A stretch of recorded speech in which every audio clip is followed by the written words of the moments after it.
बिस्मिल्लाहिर्रहमानिर्रहीम। शाफी के साथ मैं हूं मोहम्मद मकसूद। नाज़रीन, पाकिस्तानी आवाम के बारे में खुसूसन कहा जाता है कि ये बहाने ढूंढती है कि जहां मौका मिले कोई बहाना बनाए और अपने आप को लेजी कर लें। सिंपल सी बात है, अगर स्कूल में चले जाएं, बच्चों का चार्ट देखे तो उसमें कई बच्चे एब्सेंट होते हैं, क्या जी कि अचानक बीमार हो गया था, जी तबीयत ख़राब थी। किसी ऑफिस में चले जाएं तो वहाँ पे भी हाजिरी कम नज़र आएगी, क्या जी बस तबीयत ठीक नहीं थी, कुछ मीन्स कि तबीयत का अचानक बिगड़ जाना एक छुट्टी का बहाना बन जाता है। ऐसे दौर में अगर कोई बंदा अपने जो अल्लाह पाक ने हमें एक पूरे इंसानी वजूद से नवाजा है कि जिसमें आपके हाथ पाँव आँखें हर चीज़ काम करती है, इसमें से एक चीज़ भी मिस हो जाए तो लगता है कि इंसान कंप्लीट नहीं है, मुकम्मल नहीं है, उसका आगे बढ़ना शायद बड़ा मुश्किल हो जाता है। और वो बहाने तलाश ही ना करे, मीन्स कि वो डिसेबल भी है, चलने फिरने से माजूर है, प्रॉपर नहीं चल सकता, लेकिन वो फिर भी कंटिन्यूटली अपने हर काम को सर अंजाम दे रहा है। वो क्या होगा? यकीनन आप भी उस पर्सनैलिटी से मिलना चाहेंगे। आज हमारे दरमियान मौजूद हैं शान ज़हरा। शान ज़हरा बचपन से ही चलने फिरने से माजूर हो गई थी, लेकिन इसकी जितनी हिस्ट्री हमने देखी है लाइफ की, इसमें हमें कहीं पे मायूसी नज़र नहीं आई। इनकी चार्ट शीट इन पे लगाना चाहें तो कोई ऐसा मौका ही नहीं है कि उन्हें एब्सेंटी अपनी दी हो। ये कब कैसे ये वाक़या हो रहा है, ये किस तरह अपने आप को लाइफ को, अपनी कामयाब लाइफ को लेके आगे बढ़ रही हैं, इन्हीं से जानती हैं। अस्सलाम वालेकुम। शानी, कैसी हैं आप? अल्हम्दुलिल्लाह माशाल्लाह। कहीं से आपको देख के लगता नहीं है कि ज़िंदगी में कोई ऐसा भी पॉइंट मकाम है कि आप ये चलने फिरने से माजूर हैं। आप कैसे अपने आप को इतना खुश रख लेती हैं? बस खुशी इंसान की तरक्की का एक जरिया होता है। माशाल्लाह माशाल्लाह। हमारे यहाँ तो देखा गया ज़रा सा दाढ़ में दर्द हो जाए, इतने इतने मुंह फूल जाते हैं और 4-4 5-5 दिन वो मुंह को लेके बैठे रहते हैं। ऐसा ही है, लेकिन अगर आप कुछ अचीव करने की ख्वाहिश हो ना तो आप फिर हर तरह की प्रॉब्लम को फेस कर लेते हैं। अच्छा, ये शुरू से आपके साथ, ये थोड़ा सा बताइए इसके बारे में। नहीं, एक्चुअली मैं 2.5 साल की थी जब डॉक्टर ने गलत इंजेक्शन लगा दिया था, तो उस वक़्त मुझे पोलियो का अटैक हुआ। फ़ौरन से मुझे मतलब लाहौर हॉस्पिटल में, बिलोंग टू कसूर थी मैं, वहाँ से मुझे यहाँ पे लाहौर शिफ्ट किया गया। जब यहाँ पे आई तो डॉक्टर्स ने कहा कि सॉरी, अब जो होना था वो हो चुका है, अब इनको आप ऐसे ही सर्वाइव करवा सकते हैं। फिर डिफरेंट होते रहे मेरे ट्रीटमेंट्स, ऑपरेशंस भी होते रहे, लेकिन उसमें कोई रिज़ल्ट नज़र नहीं आया। फिर फैमिली ने ये डिसाइड किया कि अब जो भी है ना, इसको इस तरीके से मूव ऑन होना चाहिए लाइफ को। तो बस वहाँ से उन्होंने सपोर्ट किया हर चीज़ में, हर जगह मुझे कहा कि तुम जाओ आओ बाहर जैसे मर्जी, कोई इशू नहीं है। तो मैंने भी बस वो उनके दिए हुए कॉन्फिडेंस को लेकर मैं आगे चली और माशाल्लाह से। ये डॉक्टर कमबख्त कौन था? वो क्या कोई अताई डॉक्टर था? नहीं, एक MBBS थे, अच्छे डॉक्टर थे वहाँ पे, लेकिन बस वो कहते हैं ना कि ट्राइबल एरियाज़ में कुछ लेक ऑफ इंफॉर्मेशन होती है, लिटरेसी रेट कम होता है, डॉक्टर समझते मैं पता नहीं कितना बड़ा डॉक्टर हूँ। तो मुझे शुरू से ही था, जब भी बीमार होती थी तो मुझे इंजेक्शन से एलर्जी हो जाती थी। जब उसने डॉक्टर ने इंजेक्शन लगाने के लिए कहा तो मेरी मदर ने कहा कि इसको इंजेक्शन से एलर्जी हो जाती, तो उसने कहा कि बीबी आप डॉक्टर हैं या मैं डॉक्टर हूँ? वो चुप कर गई और उसने इंजेक्शन लगा दिया, और जैसे ही इंजेक्शन लगाया था विद इन 2-3 मिनट्स में जो था ना, लोअर पोर्शन मेरा था वो एकदम से लटक गया था कि जैसे बिल्कुल बेजान हो जाता है। तो उसके बाद फिर लाहौर मुझे लाया गया। यहाँ आकर थोड़ा ये हुआ था कि मेरी जो लेफ्ट साइड थी वो थोड़ी इम्प्रूव हो गई, लेकिन राइट साइड मेरी इफेक्टेड हो गई उससे। इस दौरान में आपने तालीम भी हासिल की? जी है। कहाँ तक पढ़ी हैं आप? मैंने डबल मास्टर किया हुआ है। डबल मास्टर किया हुआ है? यहाँ पे लोगों से सिंगल नहीं हो रहा, आपने डबल कर लिया। कैसे कर लिया? आपकी याददाश्त बहुत अच्छी है या आपकी नकल करने का तरीका बहुत अच्छा है? नहीं, मैं थोड़ी इंटेलिजेंट बच्ची थी। जब घर वालों ने सपोर्ट किया मुझे, पहले तो ऐसे बच्चों को ज़्यादा पढ़ने नहीं देते, हर बंदा कहता है कि जी दूसरों को पढ़ा लो, इन पे ऐसे क्यों पैसे लगा रहे हैं, इन्होंने क्या करना होता है, कि ना कोई इनको जॉब मिलती है ना कुछ है। लेकिन घर वालों ने मुझे यही कहा था कि नहीं, हम इस पे इन्वेस्ट करेंगे जितना भी लग सकेगा, क्योंकि पेरेंट्स के लिए बच्चा चाहे जैसा मर्जी हो वो इम्पोर्टेंट होता है। और स्पेशली जिस बच्चे में थोड़ी कमी आ जाए ना, उसको मदर ज़्यादा पसंद करती है कि पता नहीं हमारे बाद इसका क्या होगा। तो मैं वैसे भी ज़्यादा इंटेलिजेंट थी, तो फिर उन्होंने मुझे मोस्टली मुझे बड़े स्कूल्स में एडमिशन नहीं मिला। अच्छा, बार बार कह रही हैं आप बहुत इंटेलिजेंट थी, तो फिर आपको तो सवाल का जवाब आता होगा कि पहले अंडा आया था या मुर्गी? कहा जाता है आदम सानी ने जब तूफान नूह गुजरा था ना, तो अल्लाह पाक ने उनको कहा था कि आप मूर्तियां बनाए, मैं रूह फूंक दूंगा। तो उस वक्त उन्होंने पेयर्स बनाए थे, तो अल्लाह पाक ने फूंक मारी थी तो वो जिंदा हो गए थे। तो इसलिए कहा जाता है पहले मुर्गी आई बाद में अंडा आया।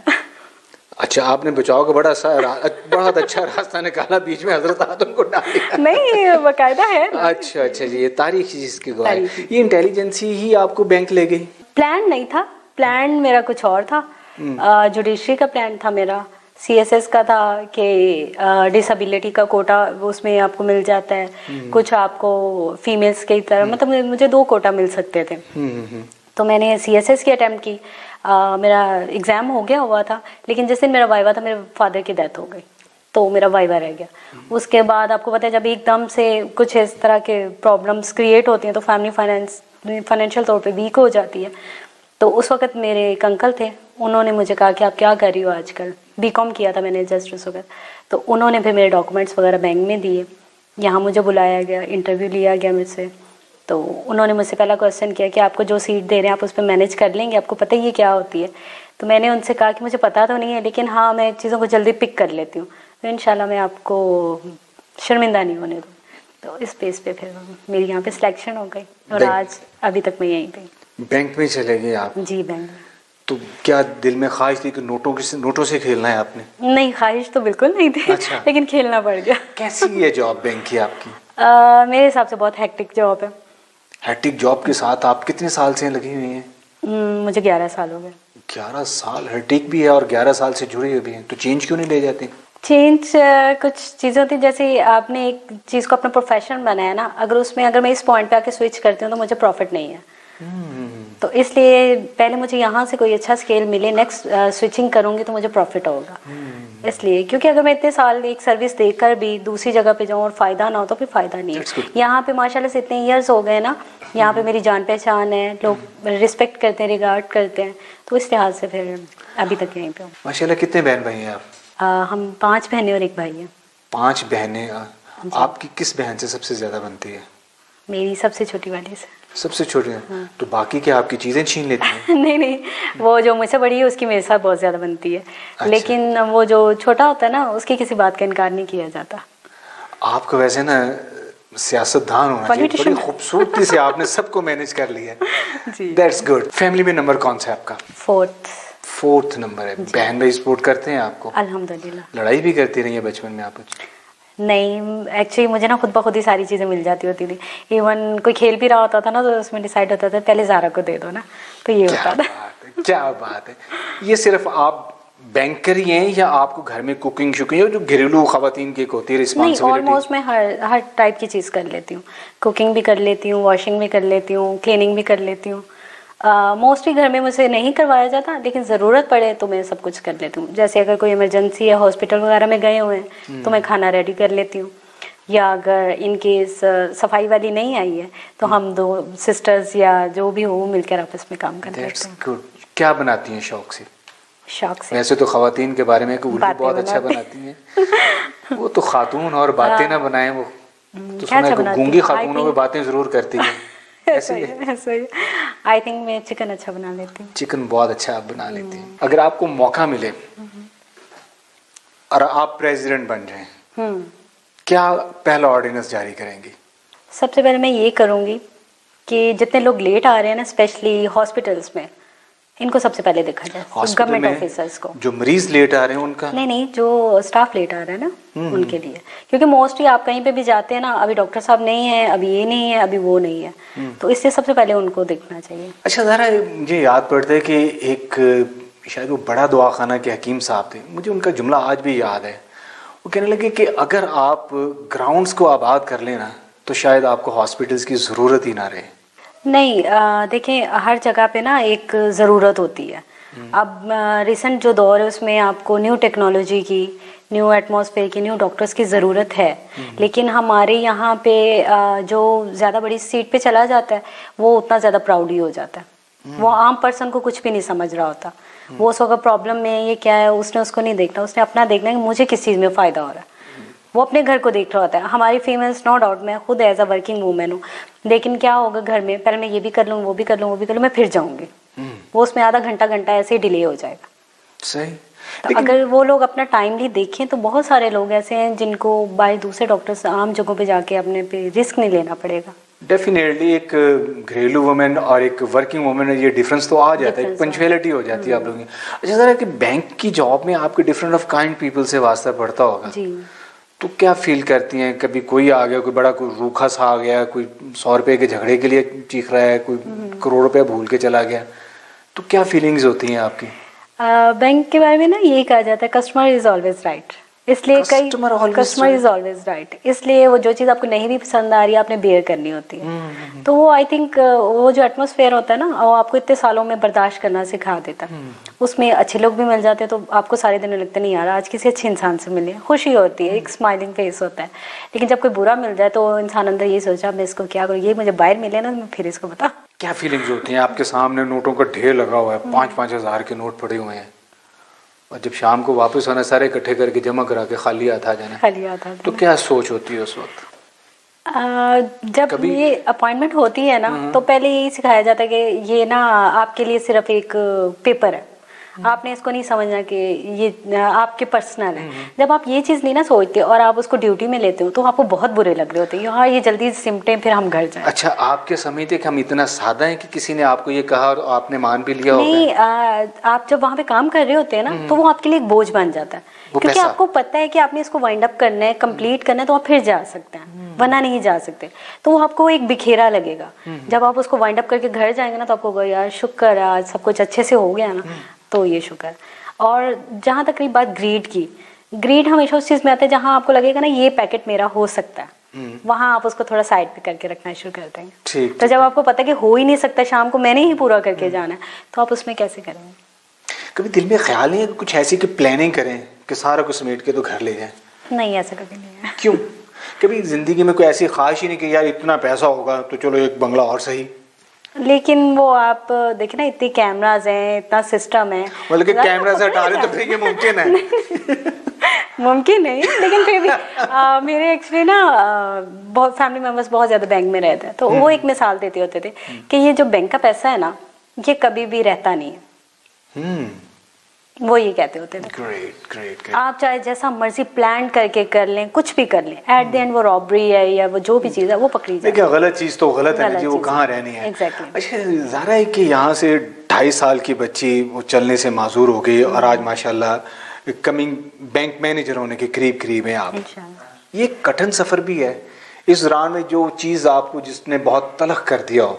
कई चीज़ें होती हैं, कई जगहों पे आपको हर जगह अच्छे लोग ही नहीं मिलते, मतलब आपको इरिटेटिंग नज़रों से देखा जाता है। इवन कुछ लोग आपके बारे में गलत कमेंट भी कर देते हैं। इवन आजकल आप पेरेंट्स ने बच्चों को तमीज़ नहीं दी हुई, वो वहाँ पे देखेंगे तो इस तरह का मजाक कर देंगे। मतलब वो होता है कि आप सुन सब कुछ रहे, आप सब कुछ स्टोर कर रहे हो अपने दिमाग में, लेकिन आपको बेयर करके आगे बढ़ना पड़ता है। जब आपने अपना एक एम सोचा हो ना कि मैंने आगे जाना है, तो फिर वो आपको बर्दाश्त करना पड़ता है। शायद आप लोगों को चलते फिरते देखते हैं, कभी को दिल में कोई कसक फील हुई हो? कभी फील होता है कि शायद अगर मैं भी ऐसे होती तो इजी होता मेरे लिए भी चलना फिरना, या कुछ ड्रेसेस ऐसे हैं जो मैं देख के सोचती हूँ अगर मैं ठीक होती तो मुझ पे भी अच्छे लगता है। नहीं वैसे कहने की बात है, ड्रेस आपको बहुत अच्छा लगा है माशाल्लाह। Thank you. किस चीज़ ने को आपको मोटिवेट किया, मोटिवेशनल आप हुई कि नहीं भाई अगर नहीं है तो ना सही? एक्चुअली ना मैं मतलब बाय बर्थ ये चीज़ थी ना, तो फैमिली ने यही मुझे रियलाइज़ करवाया था कि तुम्हें कुछ नहीं है, तुमने आगे बढ़ना है। तो वो जैसे एक बचपन में आपका गोल कुछ और होता है, जैसे जी मैंने डॉक्टर बनना है, तो मैं स्टार्ट हुई थी कि जी मैंने डॉक्टर बनना है। मैंने उसके लिए मतलब कि मैट्रिक में अच्छे मार्क्स आने चाहिए, आगे एफएससी करनी है कि जी मैंने डॉक्टर बनना है। उन्हीं डेज़ में एक डिसेबल डॉक्टर का थोड़ा इशू हुआ था, उसने एंट्री टेस्ट में टॉप किया था लेकिन उसको डॉक्टरी की ऑफ़र नहीं की गई थी। जब ये सीन हुआ ना तो मेरी फैमिली ने मुझे मेंटली तौर पे प्रिपेयर करना शुरू कर दिया कि इसका माइंड इतना इसमें है कि इसने डॉक्टर ही बनना है, तो लेकिन आगे जाएगी इसके लिए ज़्यादा प्रॉब्लम्स होंगी या इसको डिस्ट्रैक्ट होना पड़ेगा अपने रास्ते से। फिर उन्होंने मुझसे बड़ी जो सिस्टर है उन्होंने मुझे कहा हमारी फैमिली में किसी ने बीकॉम नहीं किया, हम सोच रहे हैं कि तुम बीकॉम कर लो। तो उन्होंने मुझे वहाँ से बिजनेस की लाइन में टर्न कर दिया। तो मैंने कहा चलो मैं मतलब वो मुझे एक अंदाज़ा हो गया था कि मैं ये चीज़ नहीं कर सकती, तो मैंने कॉमर्स की लाइन ज्वाइन कर ली। मैंने कहा चलो कोई बात नहीं, इसके बाद मतलब कंपटीशन एग्जाम से मैंने अटेम्प्ट करने हैं ना, लेकिन अगर ना हुआ तो कॉमर्स से मेरे लिए आगे रास्ते खुल जाएंगे। ये बड़ा अलमिया है हमारा।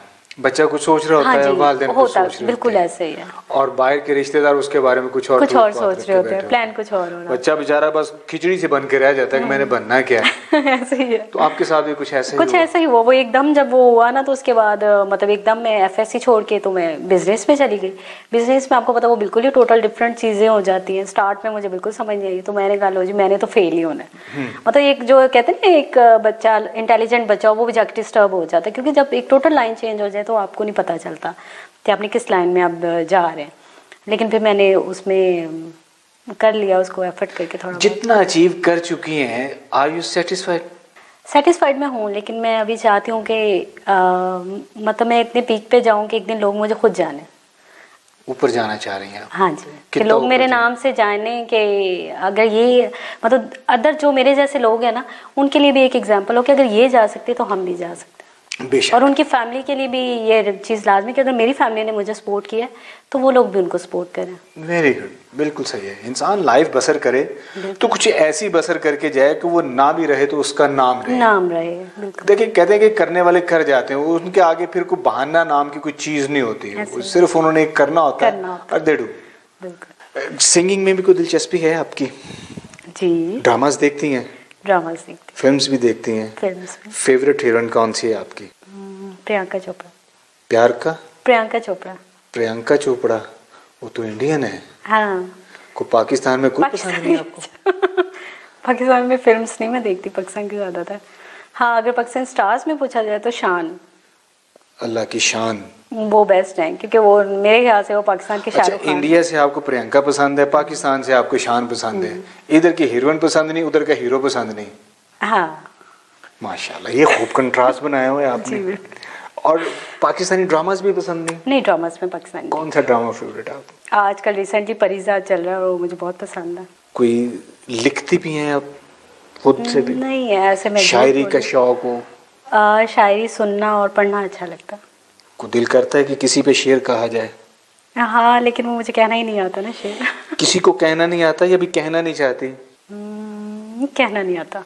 कहना नहीं आता। वैसे ये आपका चेहरा इसमें सच नहीं बोल रहा, फ्रैंकली मैं बात कर रहा हूँ आपका। सच बोल रही हूँ। अच्छा, गाना कौन सा पसंद है आपको? जिंदगी प्यार का गीत है, इसे हर दिल को गाना पड़ेगा। जिंदगी प्यार का गीत है, इसे हर दिल को गाना पड़ेगा। That's nice. अच्छा, बात सच है, बेशक ये सिंगिंग में है कि देखिए गुजारनी तो है तो क्यों ना हंस के गुजार लीजिए। Exactly. क्या ख्याल है कि कहते हैं कि हर इंसान के बारे में एक तकदीर लिख दी गई है, अच्छा इंसान वही है उसको कबूल कर लेता है। Exactly. तकदीर से लड़ना नहीं चाहिए। बिल्कुल। अल्लाह ताला ने जिस हाल में बनाया हर हाल में खुश रहना चाहिए। कहते हैं कि इंसान जैसा सोचता है फिर सारी कायनात जो है ना उस इंसान के उस मकसद को पूरा करने के लिए लग जाती है, जुड़ जाती है। लेकिन अगर आप खुद ही कंफ्यूज होते हैं तो फिर कायनात भी कंफ्यूज हो जाती है कि भाई ये बंदा खुद अपने पर्पस के लिए मुखलिस नहीं है तो हम इसके लिए क्या करें। कहते हैं ना, आप जैसा गुमान करते हैं खुदा के साथ आपको वैसा देते हैं, इसलिए बेहतर गुमान करें, आपके साथ बेहतर होगा। आगे क्या बढ़ने का इरादा है आपका? इंशाल्लाह अगर मैं इस फील्ड में रही तो इंशाल्लाह आगे तक जाने का प्लान है। माशाल्लाह। ये बैंकर का आगाज आपने एज ए कैशियर किया था? As a cashier. और अब चलते चलते आप एज ए मैनेजर जी समझे को हो ही लें। हाँ जी। उसके बाद क्या होता है? उसके बाद यहाँ पे आप रीजनल हेड होंगे, फिर आप ग्रुप हेड होंगे, वाह, प्रेसिडेंट। माशाल्लाह। इसके बाद फिर आप अपना बैंक ही खरीद लेंगे। नहीं, फिर मैं रिटायर हो चुकी इतनी देर में। शाहनज़ारा के बहुत दिल कर रहा है कि बातें और करें आपसे हम बहुत कुछ और सुने, लेकिन चूंकि हमारे पास वक्त की कमी है, प्रोग्राम के आखिर में आप कोई मैसेज फॉर पब्लिक कुछ कहना चाहें? मैं यही कहना चाहूँगी कि मैं अगर एज अ डिसेबल होकर इतना सरवाइव कर सकती हूँ, इस तरह मैनेज कर सकती हूँ चीज़ों को, तो जो लोग अच्छे भले हैं उनको अपने आप को नहीं दिखाना चाहिए कि वो किसी से काम में। और दूसरा मैं उन लोगों को कहना चाहूँगी जो छोटी सी डिसेबिलिटी की बेस पे मांगना शुरू कर देते हैं या लोगों से हमदर्दी लेना शुरू कर देते हैं, वो क्यों ऐसा करें? उनको चाहिए कि अपने आप पे हिम्मत पैदा करें। जब आप हिम्मत करके खुद आगे बढ़ेंगे तो अल्लाह की ज़ात आपका खुद साथ देगी और आप आगे बढ़ सकते हैं। अपने आप में कभी कमी ना सोचें कि आप में कमी है, आप उसको आगे लेकर अगर चलें तो आपके लिए बहुत सारे रास्ते हैं जो खुल जाते हैं। जहाँ बुरे लोग हैं वहाँ अच्छे लोग भी बहुत मिलते हैं जो कि आपकी मदद करते हैं। तो अपने आप को एक दफ़ा आजमा कर तो देखें। ज़ारा, आपने तो हिम्मत पैदा की और एजुकेशन हासिल की, लेकिन ये ज़रूरी नहीं है कि हर लड़की को, विद सॉरी टू से, कि डिसेबल को कोई ऐसे मौके मिलते हो को अपनी एजुकेशन हासिल करें या उसको फैमिली सपोर्ट करती हो। जो ख़वातीन इस तरह से हैं कि डिसेबल हैं और अपनी वो तालीम भी मुकम्मल नहीं कर सकी, उनके बारे में आपके ज़हन में क्या है कि ज़रूरी है कि तालीम हो तो भी ज़िंदगी में कामयाब होगी? नो डाउट तालीम बहुत ज़रूरी है, एजुकेशन प्रायोरिटी में होनी चाहिए, लेकिन अगर आप नहीं कर सकते तो माशाल्लाह से बहुत सारे फील्ड ऐसे हैं जिनमें आप काम करके तो अपने आप को मनवा सकते हैं, या आप एक बेहतर तरीके से अपना लाइफ पर्पस अचीव कर सकते हैं उसमें। जैसे कि अगर ऑनलाइन क्लासेस हैं या ऑनलाइन कोर्सेज हैं, आप उनसे कोई ना कोई हुनर सीख के अपने मतलब प्रोफेशन को आगे बढ़ा सकते हैं, जिससे आप एक रिस्पेक्टेड वे से अर्न कर सकते हैं और एक अच्छी लाइफ गुजार सकते हैं। चलें Zara, thank you so nice, बहुत शुक्रिया, बहुत अच्छा लगा आपसे बात करके। मुझे भी बहुत अच्छा। आपकी बातों में एक उम्मीद की झलक हमें नजर आई है, स्पेशली उन लोगों के लिए जो कि डिसेबल हैं और ना उम्मीद हो कि घर बैठे हैं। ये शान ज़ारा उनके लिए एक मिसाल है कि अगर हो गया है तो हो गया है यार, इसके साथ जीना सीखें और अपनी बाकी की खुशियों को ख़त्म मत कीजिए। अल्लाह ताला हमें किसी किस्म की डिसेबिलिटी से बचाए और ऐसे लोगों का साथ देने की हमें हिम्मत और ताकत और तौफीक अता फरमाए। थैंक यू सो नाइस, अल्लाह हाफिज़।